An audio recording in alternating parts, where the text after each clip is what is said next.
آیتیں ایسی بھی میں آپ کو بتا دیتا ہوں.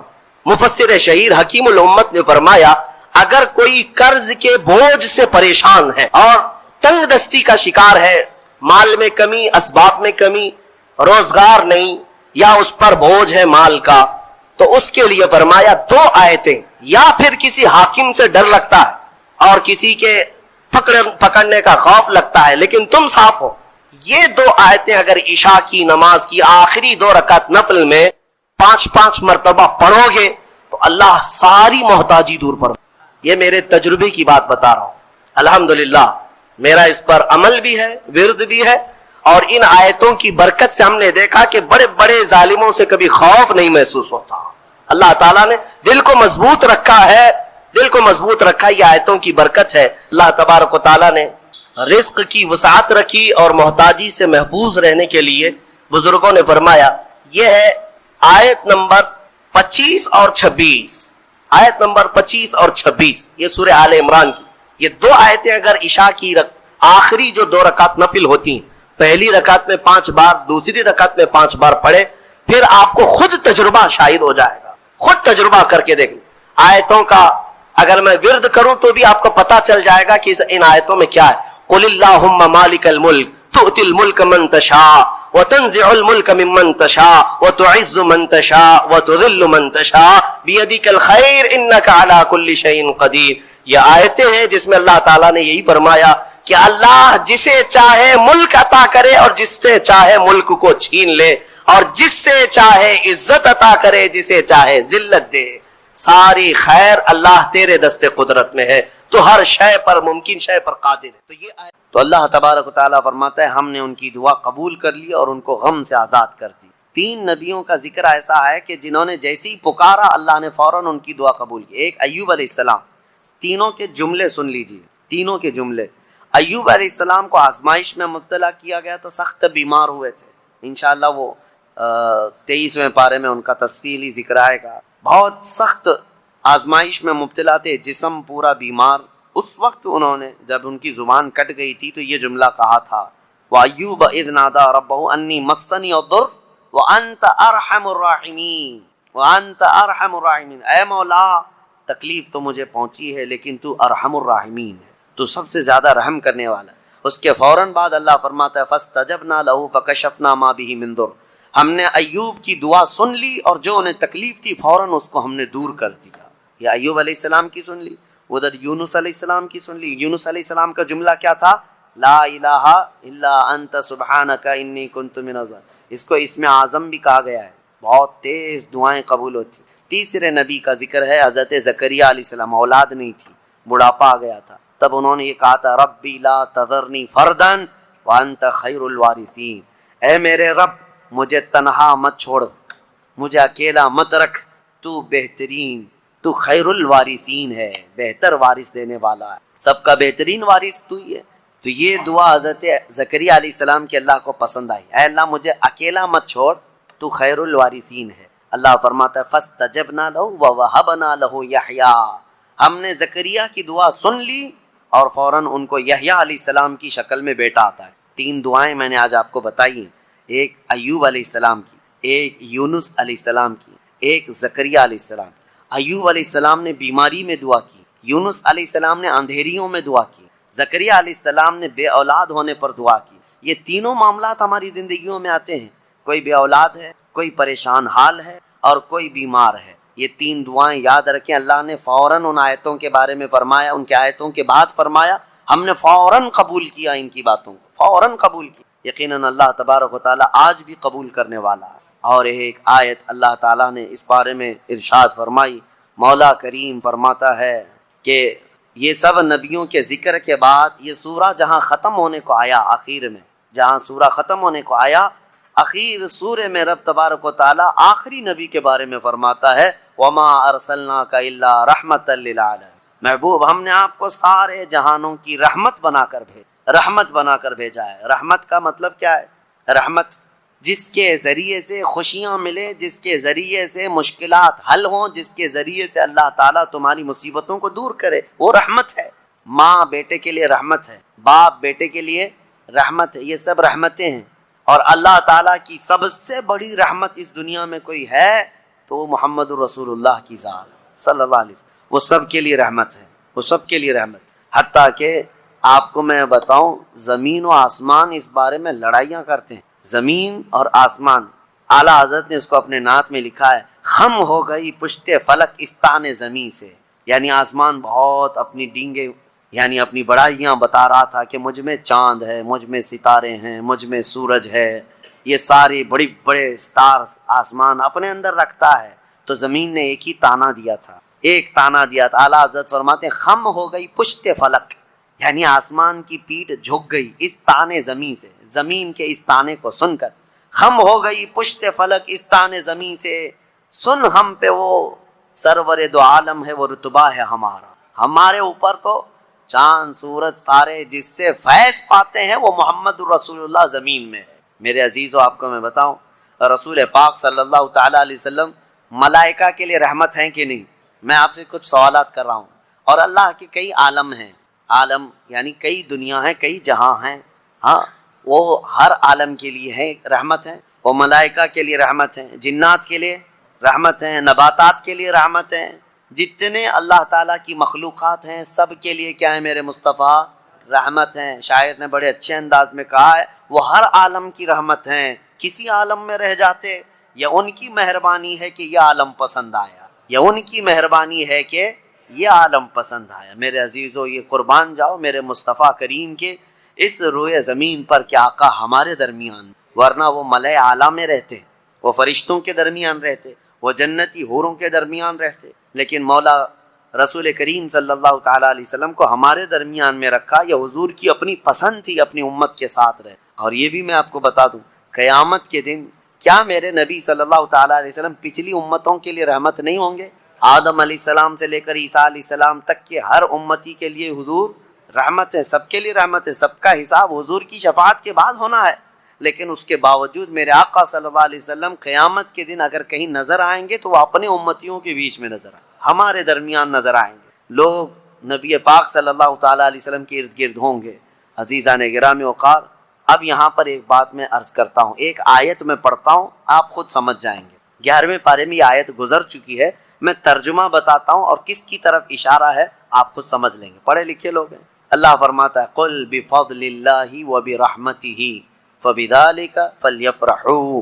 یہ آیت کا ایک حصہ میں نے تلاوت کیا۔ اے محبوب آپ فرما دیں، آیت کا ترجمہ میں کر رہا ہوں، آپ فرما دیں کہ جب اللہ کا فضل تمہیں ملے، لوگوں کو اللہ کا فضل ملے یا اللہ کی رحمت آئے تو خوب خوشیاں مناؤ۔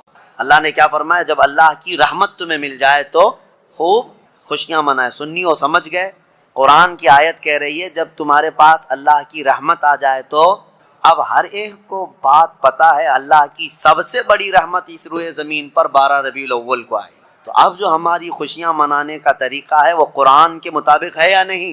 قرآن کے مطابق اللہ نے فرمایا جب اللہ کی رحمت تمہارے پاس آئے تو خوشیاں مناؤ۔ اچھا، اور دوسری بات وسیلے کے متعلق کہتے ہیں کہ ان کے وسیلے سے دعا مانگنا جائز ہے کہ ناجائز ہے؟ بالکل، قرآن سے میں بتاتا ہوں، یہ بھی 11ویں پارے کی آیت ہے۔ اللہ فرماتا ہے فقالوا ربنا لا تجعلنا فتنة للقوم الظالمین۔ یہ پچھلی امتیوں کی دعا اللہ فرما رہا ہے۔ پہلے کہ ان لوگوں نے کہا اے رب ہمارے، اے ہمارے رب، ہم کو ظالم قوم کے لیے آزمائش کا ذریعہ نہ بنا، ظالم قوم کے ہاتھ ہمیں مت چھوڑ دے۔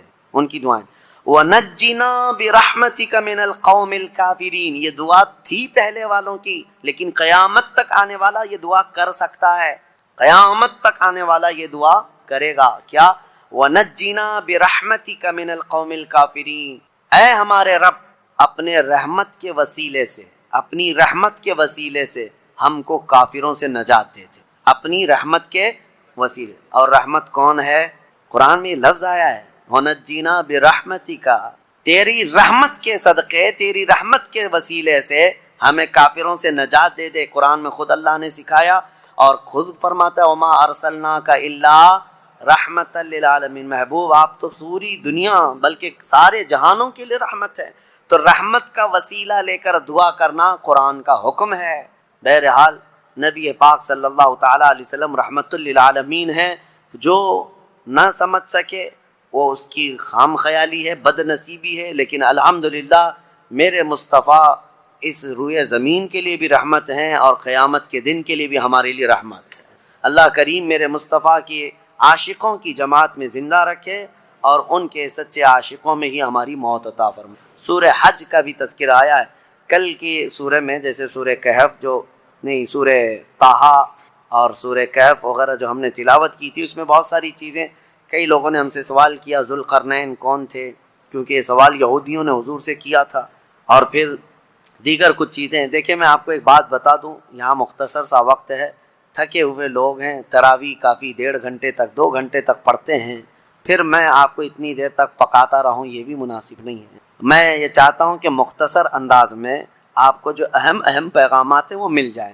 پوری تفسیر سننا ہے تو پھر تفسیر آپ کو پڑھنا بھی چاہیے، میں پوری تفسیر تھوڑی نہ بیان کر رہا ہوں۔ اور آپ کو پتہ ہوگا ہم تفسیر کر رہے تھے، تقریباً 7 سال میں نے تفسیر کیا، الحمدللہ 7 سال میں صرف ہمارے 5 پارے ہوئے۔ قرآن کی تفسیر کے 5 پارے بھی میں نے پورے مکمل نہیں کیے، 5 پارے اخیر تک پہنچا تھا، جس کے لیے ہمیں 7 سال لگ گئے تھے، بلکہ اس سے زیادہ ہی لگ گئے تھے۔ تو آپ اندازہ کریں کیا میں یہ 30 دنوں کے اندر پورے قرآن کی تفسیر کر سکوں گا؟ بس پورے پارے کے اندر جو اہم پیغام ہوتا ہے، کوئی اہم واقعہ ہوتا ہے، وہ عبرت کے لیے آپ کے سامنے رکھ دیا جاتا ہے۔ اللہ تعالیٰ انہی پیغامات کے ذریعے سے ہمارے دلوں میں انقلاب پیدا فرمائے۔ کیا یہ بہتر ہوگا کہ قرآن کا اثر لے کر اس رمضان میں بندہ بدل جائے؟ انشاءاللہ اس کے لیے رحمت ہی رحمت ہے۔ آج میں وقت سے اور بھی تھوڑا پہلے ہی ختم کر رہا ہوں، اس لیے کہ آج ہماری تنظیم الامان کی جانب سے غربا اور مساکین کے لیے جو ہر سال تقسیم کیا جاتا ہے کچھ راشن وغیرہ، وہ تقسیم کا معاملہ ہے، مجھے جانا ہے، اس کے لیے میں آج آپ کو تھوڑی دیر پہلے ہی ختم کر رہا ہوں، انشاءاللہ اس کی کسر کل نکال لیں گے۔ وآخر دعوانا ان الحمدللہ رب العالمین۔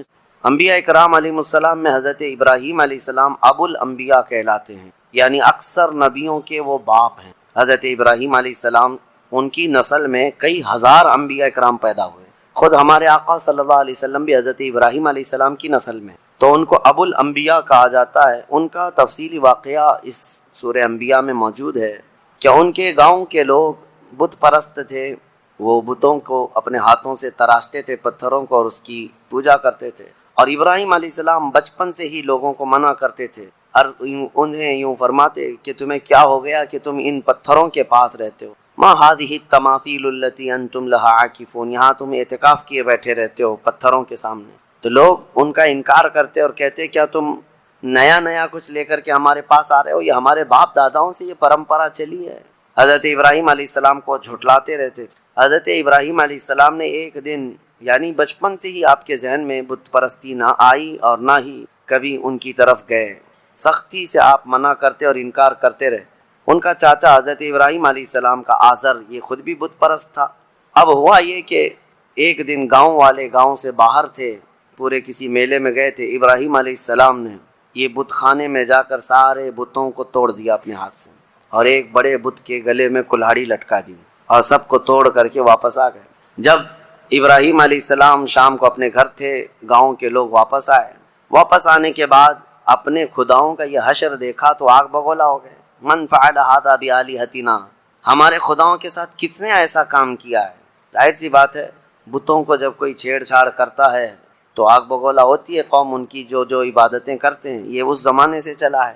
اور جب لوگوں نے دیکھا کہ سب ٹوٹے پوٹے گرے ہوئے ہیں، پوچھا کہ کس نے کیا ہوگا یہ، تو لوگوں نے آپس میں کہا ایک لڑکا ہے ہمارے گاؤں میں جس کا نام ابراہیم ہے، اسی نے کیا ہوگا۔ بادشاہ وقت جو تھا اس وقت، نمرود کے پاس یہ مقدمہ لے جایا گیا، اور پھر سارے لوگوں نے کہا کہ اب یہ مقدمہ سزا کے بغیر حل نہیں ہوگا، بلاؤ ابراہیم کو، کہاں ہے؟ ابراہیم علیہ السلام جوان تھے، بلایا گیا، پوچھا گیا کہ کیا کیا تم نے ان کے ساتھ، یہ سارے ہمارے خداؤں کے ساتھ کیا کیا؟ تو ابراہیم علیہ السلام نے کہا ان کے بڑے نے کیا ان کے ساتھ۔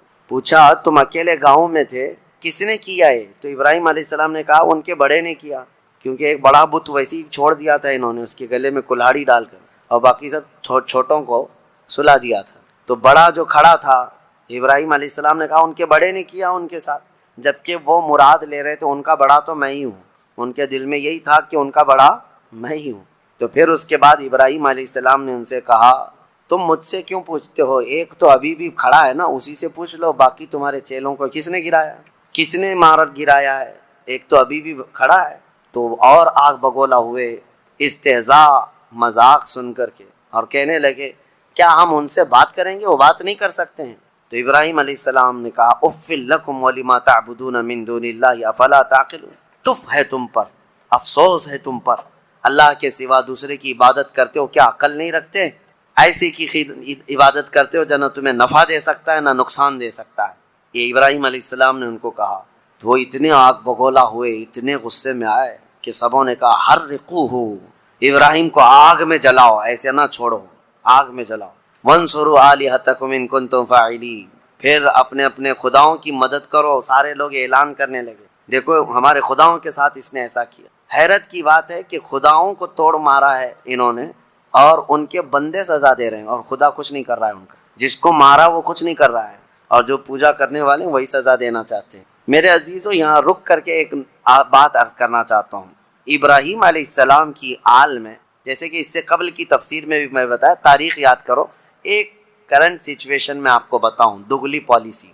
ابراہیم علیہ السلام کے ایک بیٹے اسحاق علیہ السلام ہیں، ان سے پوری بنی اسرائیل ہے، جو آج یہودی بھی ہیں، یہ اپنے آپ کو بنی اسرائیل کے، اور دوسرا پورا عرب، میرے آقا صلی اللہ علیہ وسلم اور پورا عرب، یہ بنی اسماعیل ہے۔ یہ کیا ہے؟ دو باتیں یاد رکھیں، کیونکہ ابھی ایک نیا شوشہ چھوڑا جا رہا ہے، ایک نئی بات آئی ہے، وہ میں آپ کے سامنے رکھ رہا ہوں، ایک بنی اسرائیل اور ایک بنی اسماعیل۔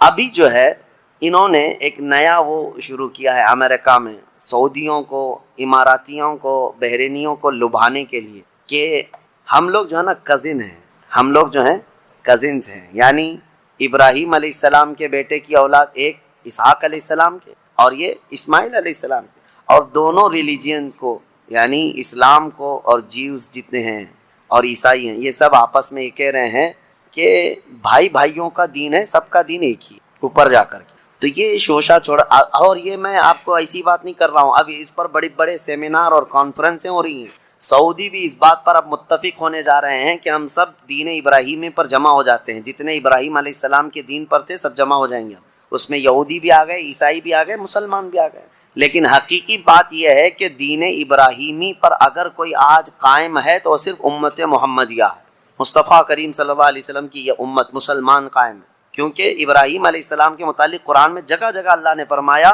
کہ ان ابراہیم کان امتا قانتا للہ حنیفا، وہ دین حنیف کہتے ہیں سیدھے دین پر قائم تھے، سیدھے راستے پر، شرک میں مبتلا نہیں تھے ابراہیم علیہ السلام۔ دو خداؤں کا ذکر، ابراہیم علیہ السلام کا جو دین تھا وہ یہی دین ہے جس پر آج ہم عمل پیرا ہیں۔ اب یہ جو کزنز کا مطلب آیا ہے، یہ اس بات کے لیے بھی آیا ہے کہ بیت المقدس کے لیے کیوں لڑ رہے ہو؟ یہودیوں کے ہاتھ میں ہے نا، عربوں کو چپ بٹھانے کے لیے، کہ تمہارے ہاتھ میں مکہ ہے، مدینہ ہے، تمہارے کزنز کے ہاتھ میں بیت المقدس ہے، تو چچا بھتیجے یعنی چچیرے بھائیوں کے درمیان اگر کوئی چیز رہ جائے تو کیا فرق پڑتا ہے؟ انہوں نے اس طرح سے اس کو ڈائیورٹ کر دیا ہے، چچیرے بھائیوں کی لڑائیاں ہیں۔ خیر، یہ ایک مسئلہ اپنی جگہ پر۔ اب میں آتا ہوں ہمارے یہاں کے اندھ بھکتوں کے لیے، جو یہودیوں کی چاٹتے ہیں اور ان کو اپنا آقا و ماوا تسلیم کرتے ہیں، اسرائیل کے گلے سے گلے لگتے ہیں، ہمارے صاحب بھی جا کر کے گلے لگتے ہیں۔ آپ کو پتہ ہے اسرائیل کے پرائم منسٹر سے بڑی گہری دوستی ہے، لیکن ان کو پتہ نہیں اسرائیل کے سارے لوگ بتوں کو توڑتے ہیں، بتوں کی پوجا نہیں کرتے، وہ یہودی ہے نا۔ تو یہ ان سے پوچھیں کہ تمہارے باپ داداؤں میں سے، یا خاص طور پر ابراہیم علیہ السلام نے تو بتوں کو توڑ مارا تھا، تو یہ وہاں پر نہیں سوال کریں گے، کیونکہ یہودی ہیں، پاور ان کے پاس ہے، تو گلے لگ جاؤ، جہاں جہاں پاور دکھے گا وہاں پر گلے لگ جاؤ، اور جہاں غریب ہیں وہاں گائے کا پیشاب یاد آئے گا، وہی پورے جنگ کا ذریعہ بن جاتا ہے۔ ہاں، بیسک وجہ یہاں پر بن جاتی ہے۔ بہرحال یہ دغلی پالیسی ہے۔ ان لوگوں سے تمہاری دوستی کیسے ہو سکتی ہے؟ میں ان لوگوں سے کہتا ہوں، آئیڈل ورشپرز جتنے بھی ہیں، ان کی دوستی ان سے کیسے ہو جاتی ہے؟ جو یہودی ہیں یا عیسائی ہیں، وہ بالکل بتوں کی پوجا نہیں کرتے اور وہ بتوں کو توڑتے ہیں، اور ان کی کتابوں میں موجود ہے، یہودیوں کی کتابوں میں بھی، کہ بتوں کو جہاں پاؤ توڑ دیا گیا ہے۔ حضرت ابراہیم علیہ السلام کا یہ واقعہ موجود ہے، تو پھر ان کی دوستی کیسے ہے؟ مجھے حیرت ہوتی ہے، کسی نے ابھی پھر سے وہ پاکھنڈی گستاخ رسول کی بک سن کر کے مجھ سے کہا کہ وہ پھر کہہ رہا ہے کہ ان کو فتح کرنا ہے، ساری دنیا میں ان کا دھرم قائم کرنا ہے، صرف اور صرف جو ہے بابری مسجد پر کافی نہیں ہے، وہ کہہ رہا ہے مکیشور بھی حاصل کرنا ہے۔ مکیشور مکہ مکرمہ اور خانہ کعبہ کو کہہ رہے ہیں کہ وہ ایک بہت بڑے دیوتا کا مندر تھا، وہاں پر پتہ نہیں تھا، اور گنگا جل جو ہے وہ وہاں پر بھی زمزم کے روپ میں بہہ رہی ہے، کہاں سے کہاں توڑ مروڑ کر کے کس کی گردن کس کو بٹھاتے ہو. عادت سی ہے کبھی ہاتھی کو توڑ کر کسی پہ بٹھا دو، عادت سی ہے. ارے کہاں زمزم اور کہاں تم کی اصاف اور نائلہ دو بت تھے مکہ میں. یہ صفا اور مروہ جو پہاڑیاں ہیں نا، اس پہ کیا تھا؟ صفا پہ ایک بت تھا، مروہ پہ ایک بت تھا، اصاف اور نائلہ. یہ دو کون تھے پتہ ہے؟ تاریخ میں یہ بتایا گیا یہ دونوں دو عاشق تھے قبیلہ بنو جرہم کے، اور ایسے کہ یہ چھپ چھپ کر کے اپنے خاندانوں سے گناہ بھی کرتے تھے، زنا بھی کرتے تھے. اور ان کے خاندان والوں نے جب دونوں پر پابندی لگا دی تو ایک بار یہ حج کے قافلے میں آئے اور خانہ کعبہ کے پاس بھی انہوں نے بدکاری کی کوشش کی. ابھی کوشش کر رہے تھے تب اللہ تبارک و تعالیٰ نے ان پر عذاب نازل فرمایا اور ان کے پورے جسم پتھر کے بن گئے. تو برسوں تک ان کے اسی جسم کو لوگ کھڑا کرتے تھے اور ان پر جوتیاں مارتے تھے. پھر دھیرے دھیرے دھیرے دھیرے شیطان لوگوں کے دلوں میں یہ بات ڈالنے لگ گیا کہ یہاں جو بھی صفا مروہ پر صحیح کرتا ہے ان کو چھو کر کے جانا ہے. کچھ لوگ چھونے لگے، بعد میں پھر پوجنے لگ گئے.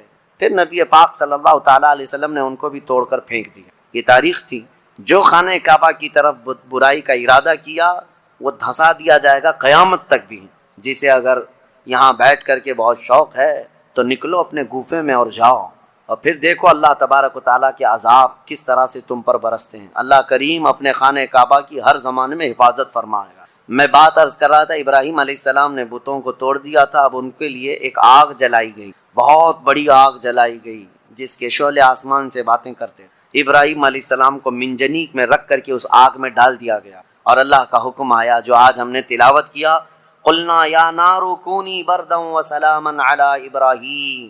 ہم نے کہا اے آگ ابراہیم پر ٹھنڈی ہو جا. اللہ کا یہ حکم تھا. روایت میں اس وقت دنیا میں جہاں جہاں آگ جل رہی تھی سب ٹھنڈی ہو گئی.